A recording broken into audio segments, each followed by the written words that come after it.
I can't imagine Miguel Montero hitting fourth for whatever reason. I think the Diamondbacks would be better out trotting out Gibson to hit fourth there if he's gonna break up Goldschmidt and Trumbo.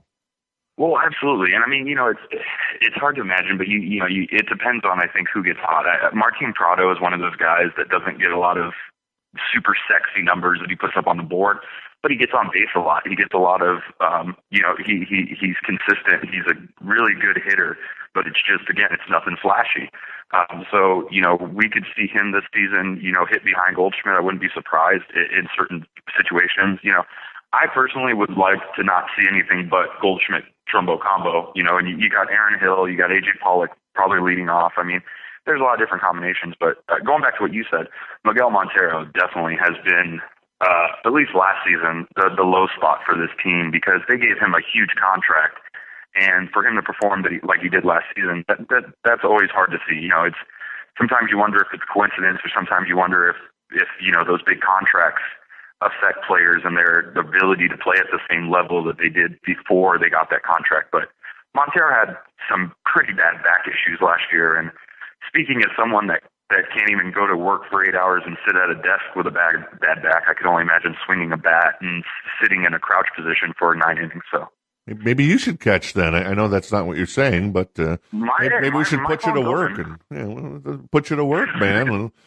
Let's see if the back can hold out for 120 games at the catching spot. So, hey, I do know that they're looking to trade for a young catcher. I've heard that. So I've heard that there's a possibility that some of their shortstops could potentially go to another team if the opportunity came up for them to get a young catcher. So, hey, I'm just putting it out there right now. Diamondbacks, you guys know my number.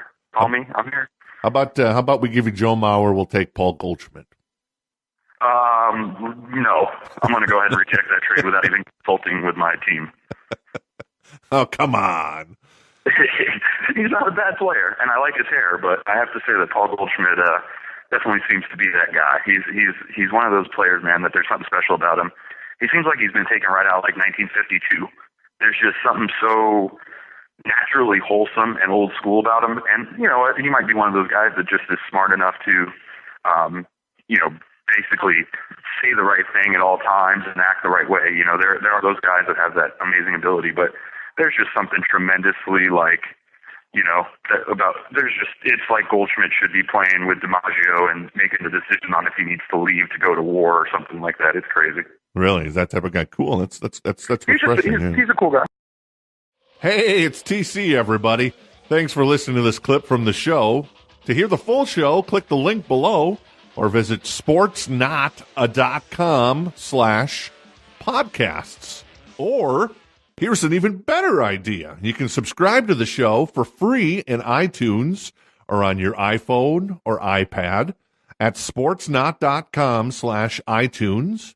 If you're on an Android device from Samsung, Amazon, or Google, you can subscribe for free in the Stitcher app at sportsnot.com/Android. You can also find us on SoundCloud or in the app called Swell, which is available on your Android or iOS phone. I'll see you in the emergency room.